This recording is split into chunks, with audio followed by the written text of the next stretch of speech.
It's time to welcome back Benjamin Loughnane from Migration Watch UK. Benjamin, a very good afternoon to you. Welcome.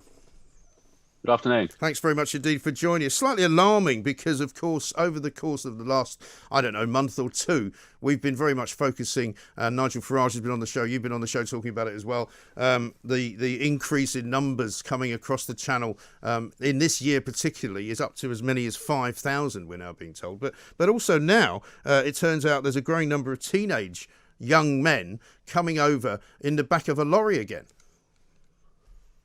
Well, yes, it's. I think during the summer when lockdown was on and there were less ferries going across the channel, there were less lorries going through the channel. What we had was the curtain being thrown back on the sheer scale of illegal immigration in this country, which usually ordinary people won't see and won't be aware of. But when you can see it in the channel, in the boats, in the dinghies, and they're coming across, it's a very striking optical image of the scale of this problem.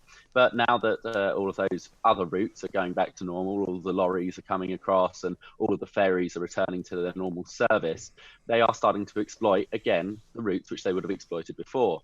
And I'm just worried that if boat crossings decrease as a result, the government will claim it as a huge victory. Oh, look, we've stopped boat crossings by doing absolutely nothing, and then brush it under the carpet once again. Well, indeed. I mean, as the leader of Kent County Council quoted as saying, we've seen significant numbers of these young teenagers from Chad, Eritrea and Sudan. Awareness of the route has clearly become a significant factor. Now, this takes me back to a call we had a little while ago from a guy in the Isle of Man whose daughter is working in one of the refugee camps in Sudan, and he told me that she's told him that there are human traffickers basically turning up in Sudan with mobile phones, picking off these young guys and saying to them, how'd you like to go to Britain? Here's what you can get if you get there, and here's what you do to sign up to be part of our kind of human trafficking gang. And that's clearly now a massive business.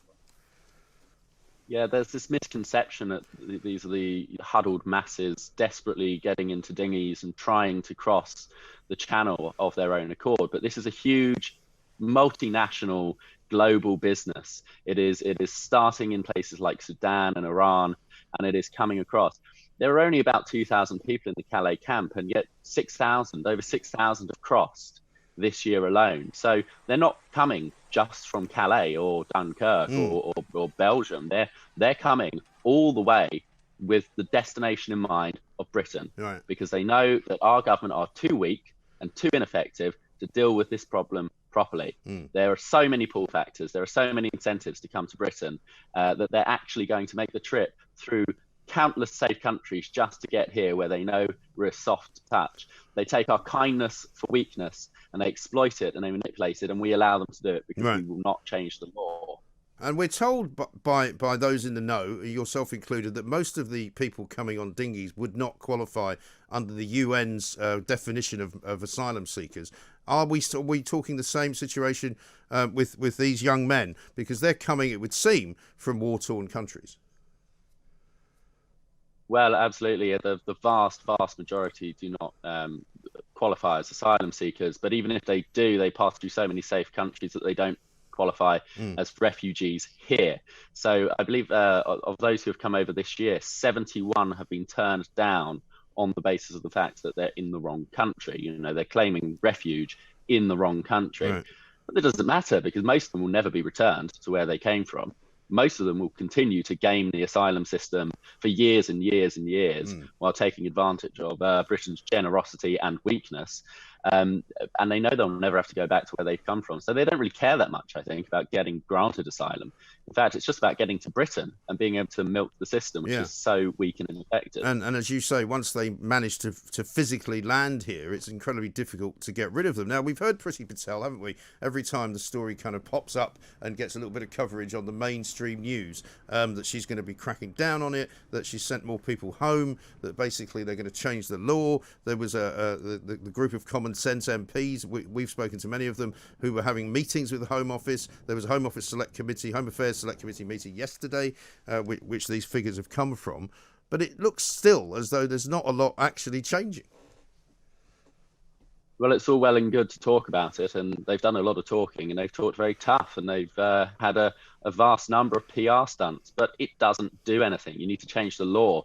You need to eliminate the pull factors. You need to bring in tougher sentencing and punishment for the people who are involved in human trafficking, because at the moment, it is actually a financially sensible decision to be complicit in human trafficking, to turn a blind eye when people are leaving France, if it's your job to stop them from doing that, or to if you're a lorry driver, to say, oh, okay, then go and sneak some people in the back of the lorry. It's, I'll make a bit of money out of it. And I probably won't be punished if I'm caught anyway, because the government is so lax and so weak in this country that they fail to actually disincentivize people from being complicit in trafficking. Never mind people crossing.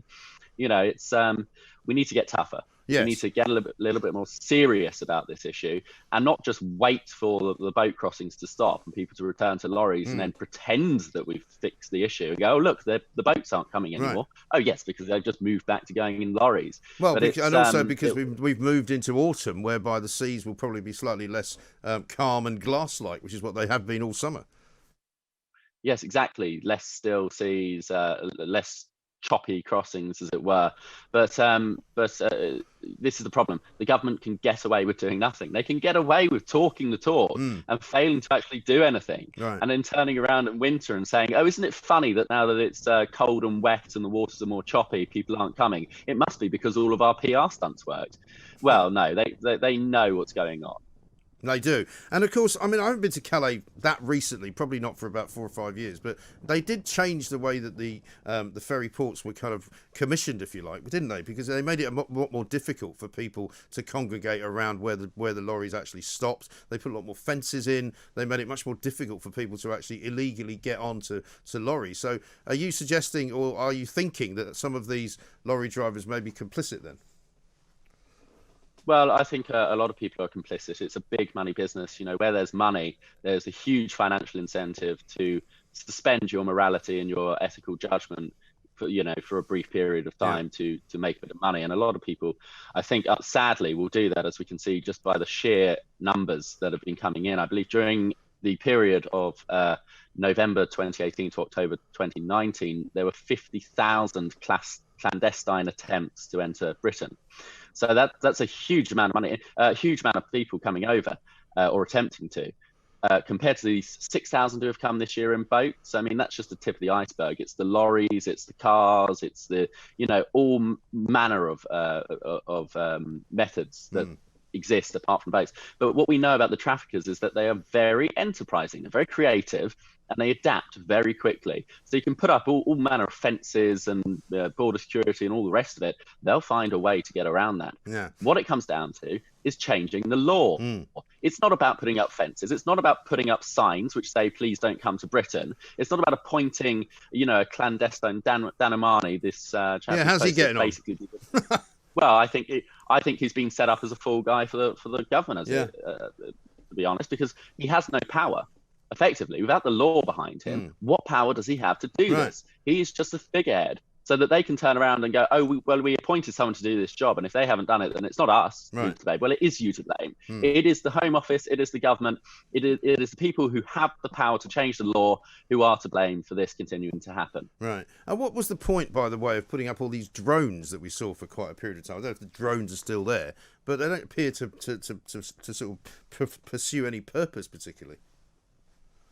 Well, again, I think it's just optics. It's all about appearing to be doing something. I mean, they could put up balloons, put up some barrage balloons in the channel. It will do just as much good. Right. It's all about giving a sense to people, oh, look, we're doing something about it, and then waiting for winter to come and the numbers to reduce naturally of their own accord, and then claiming it was the things you did that had that result, when really it will go up next year again. As soon as the seas are calm again, as soon as we enter into spring and summer, we'll see it, and it will continue to happen for year after year until we get a hold of the legal issues. It's a legal issue. We need to crack down legally. We need to disincentivize people from making these crossings by eliminating the pull factors. We need to disincentivize traffickers and people complicit in trafficking by making it by making the punishment more than the financial incentive. Right. We need to eliminate all of the things that make this such an attractive prospect for traffickers and migrants alike. Yeah, because I'm looking at a quote from the committee meeting yesterday. Jenny Coles, president of the Association of Directors of Children's Social Services, saying that they're seeing more and more unaccompanied asylum-seeking children arriving at St Pancras Station. So presumably they're coming on the train as well. Well, exactly. This is the point. It's, you can do everything you can in the channel, and they'll just find another way. They'll be hopping on the Eurostar. I mean, the traffickers are very intelligent, and they put our government to shame, because they're so much more intelligent and creative, clearly, than our government. But maybe it's not that they're more intelligent and creative. Maybe it's just that they're more willing. Maybe they're just more motivated to do this, because our government don't care, really, when it comes down to it. They care only about making it look as though they're doing something, and all of these grand PR stunts. Whereas these traffickers know what their goal is, they know what their aim is, and they're achieving it very well indeed. Well, they are. They're clearly more determined. And as I've said many times before, you can't really blame the individual asylum seekers, because, of course, if they can come here and get a better life, they're going to do it. But the way that they stopped it happening in Australia was by simply becoming much more hardline about just telling people, no, you can't stay here. We're going to send you back. And if you keep arriving, we're going to keep sending you back. And until such time as they realise that that's not going to work anymore, then they'll just stop coming. Well, this is one of the things I was saying earlier about the legal changes. We need to crack down on our asylum policy, which is not fit for purpose. It is so open to abuse that they know they can come here and just play the game for years upon years and never get returned to where they came from. Until we say, if you come here and you claim asylum and you're not a refugee and you're not a legitimate asylum seeker and you've passed through countless safe countries to get here, you will not be granted asylum. You will not be allowed to enter the country even at the beginning at all. You will not get to stay here for any period of time. You will not be put up in a 4-star hotel. You will not get free health and dental care and clothing and your phone bill paid and all sorts of other soft touch namby-pamby policies, which are hugely attractive to people who are in camps in Calais or in Sudan or Iran. Until we do that, they will continue to come. And it really does come down to that. We just need to be tougher. We need to disincentivize people from coming here by making it less of an attractive prospect for them. Absolutely right. Benjamin Loughnane, thank you very much indeed from Migration Watch UK, of course. It seems incredible, doesn't it, that there is nothing, it would appear, that the Home Office can do still, despite all of the protestation, despite all of the stories that are written, despite all of the videos that are shot, that basically the people who still seem to be able to come here unattended, they seem to be able to get here by any means that they wish to use, whether it's by dinghy or whether it's by train or whether it's by lorry or car. We seem incapable of stopping it. I'm surprised, actually, that these ambulance chasing and dinghy chasing lawyers haven't set up an office in St Pancras Station to get them as they come off the train and just introduce them to the world. Incredible, isn't it?